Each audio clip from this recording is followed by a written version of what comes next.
for strategies. Well, of course, everybody wants a high reward strategy. It usually means higher risk. So how can we go about that? Okay, I've got a really special video for you. I put a lot of thought into it for you because it's part of what I do, but it's not something I've shared before. Okay, let's say you want to add more risk. For more return, okay, nobody thinks in terms of adding risk, but that's what you're doing when you're getting more return to your portfolio. Let's say you've got $20,000, change it into pounds if you need to, $20,000 risk capital for higher risk returns, okay? That's aside from what you might have for your safer pension, your children's ISA, and your rainy day investments. This is purely the risk capital. Now here's some do's and don'ts. First, do not over leverage on a spread bet. That's how the housing market happened. What I mean by over leverage is imagine you bought a house and imagine you've borrowed so much money that you can barely make the mortgage payments. And let's say interest rates go up. All right, then you're trapped and housing prices fall. Then you're in negative equity and you can't make the monthly payments. Okay, that's what over leverage is. It's what a lack of liquidity or cash flow is. What's the equivalent in share investing? I'll explain that. Do pick safe stocks if you're going to do the strategy I'm going to describe. And by safe, I mean Microsoft. Why is it safe? I'll explain why in a second. And do know the risks, which means look at the maths that I'm about to show you. This is the last 2 years of Microsoft returns. Over a 250-day period, they've generally, these are the days in which they've generated different returns. Okay, and there you go. So that's the risk return and the return histogram, as it were, of Microsoft over a 250-day period. There are 250-day periods where it's generated 80%. There are 250-day periods where it's only generated up 13%. And that's based on its returns over taking sample data over a couple of years. Okay? So over a 250-day period, there have been times when it's been up 80%. And there have been times when it's only been up 13%. Okay? On a one-day basis, on the whole, it's up somewhere between 15% to minus 15%, but most of the time on a one-day basis, it's barely moved. Okay, now that's fine. History's no guarantee, so we don't want to look at just the last 2 years worth of data and give an idea of what kind of ranges that might give us. Let's look at a bigger sample data. There's a 95% probability on data based on what's called a log normal random walk, okay, based on historical data, that it could, given where it is today, at the time of me doing this video, that it could be down 28% or over 179%. In other words, there's a 95% probability it's going to be between those two ranges, and a 5% probability it's going to be worse than 28% down and over 180% up. Okay, so that gives you a good idea of the kind of ranges that something's in. You know, when you buy a house or you might be in business and you borrow money, you're pretty much doing the same calculations. You're saying there's a 95% probability this is what will happen in the market. If we get outliers, hey, we go bankrupt. That's usually how people make decisions. So let's just take the outlier first of all. The worst case scenario, according to historical data, is that there is a probability, a small one, that we could be down less than 28%. Okay, let's just look at that in more detail. Let's assume, right, that we're going to plan for a whole 5% probability of being below 28% or above 178%. That's what it says. Actually, let's be safer than that. Let's assume there's a 5% chance of being down 30%.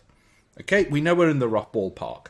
Now you might say, no, Pesh, there's only a 2.5% probability we'll be down less than 28% or such. No, let's be really conservative. Now, if we used a leveraged product like a CFD or a spread bet and bought the equivalent of 300 shares in Microsoft, which is $209 per share at the time of speaking, then that's $62,750,000 worth of shares.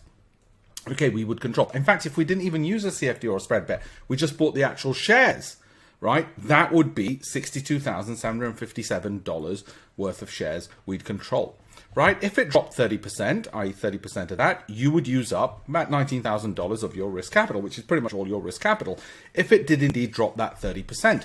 And we said there's a 5% probability of that happening, which you might think is negligible. Now, you don't have $62,757 to buy those shares in the first place. You've got $20,000. So how do you do it? How do you do it? Okay. Well, the reason people buy houses on mortgage is because they believe there's a skewed probability, just like with Microsoft shares, that they will rise, and a very slim probability that interest rates will go up, that they can't afford the mortgage payments, and that the price will fall and they'll be stuck in negative equity. Similarly, we might consider Microsoft, given this data that we've got, to be similar to that. If that's the case, we'll plan, as I said, for a 5% probability of being below 28% or above 178%, as I said.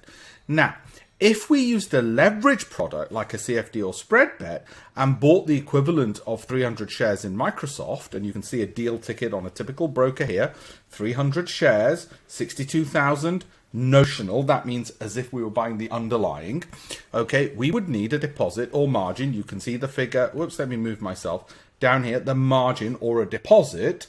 Just like when you're buying a house, you put a 5% deposit down, don't you? You don't put down, if you're buying £1 million house, you don't put £1 million down. You might be asked to put down £100,000. Okay, so it's the same principle with shares, right? Now, we'd need a deposit of margin according to this broker. Different brokers have different requirements. 2,822 with the broker. Plus, of course, over the course of the year, funding charges to borrow the other money. The difference between the margin and the notional, because we're borrowing that from somewhere in order to own the shares, and we're borrowing it from the broker, and the broker will be able to tell you what the charges might be over the course of a year. Now, if Microsoft does indeed go up, let's say $50 on its share price, which was at 209, it goes up 25%, because $50 out of 209 is roughly 25% per share, we make $15,000. Why? Well, 50 times 300 is 15,000, i.e. 75% on our risk capital of $20,000. So we made 75% on our risk capital of $20,000. Now you might say, well, wait a minute, I'm not going to measure it against our risk capital of $20,000. I'm going to measure that $15,000 against this $2,800. That's even bigger. Yes, it is. Don't get carried away though. Okay, use it on your actual risk capital. That's why people who spread bet lose money. They lose money because what they do is they get greedy. They look at the wrong numbers than the right ones. Now, if it drops, and this is more important, if it drops 30%, you're out of pocket $19,000. How do I know that? Well, because 30% of $209 per share would mean you'd be down at $19,000. All right, that's pretty much your risk capital, as I said. So what do we do? Well, what are the risks? I mean, now some of you might say, well, this is fantastic, Albesh. I've got my risk capital. I can use it for a bit more zip than just buying $20,000 worth of shares. I'll be buying $62,000 worth. And I know there's a risk I could lose it all, but that's only 5%. And I know that if it rises 25%, which, guess what? Very often, statistically, we know over a 250 day period, it actually rises about 46%, not just 25%. So it rises almost double that. So Alpesh, you're being very pessimistic on this and risk averse, and that's the way to be anyway. So what are the risks? Why should we not do this? Well, here are some of the risks. You lose all your risk capital very quickly as Microsoft drops. That's the risk. There could be a flash crash. It could drop 50%. It drops more than 30%. You're liable to more than your entire risk capital because you didn't have time to exit. You lost all your money, or you thought, oh my God, this small probability is actually happening now. That's how hedge funds go bust, because small probabilities happen. That's how banking crises happen. Okay, that small outlier actually happens. You get your calculations wrong. There was a bit of complex mathematics there. You might get it wrong. You don't account for broker interest charges. Speak to your broker what they might be.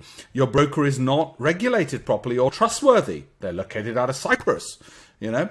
This is for sophisticated high-risk investors. Only risk of losing more than your initial deposit is a possibility and probability. Got it? What this does is show you what might well happen on the upside and the downside, and why so many people lose money with spread bets, because they get the maths wrong, they look at the wrong numbers, they look at the wrong figures. So what are the numbers, by the way? For Apple, let's say Apple, well, there's a 95% probability that it could drop more than 30.5%. Okay, 30.5%, 95% range of being between those two numbers, right?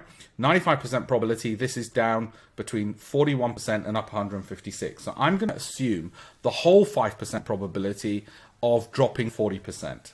Okay, Alphabet, the whole 5% I'll assume of dropping another 40% on that worst case scenario. So we take the worst case scenarios and develop our trading bet, let me put it that way, accordingly.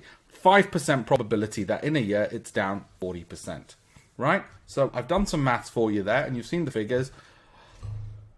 Beware of the risks, but I hope you found this useful. I'm looking at it over a 12-month period, not over shorter term periods. And hopefully you'll understand how leverage has been used in the housing market. Also, more importantly, what's led to some big blow-ups. People don't understand leverage. They take too much risk. They don't actually have hard numbers and hard data like we've done. Hope you found that useful. Thank you very much.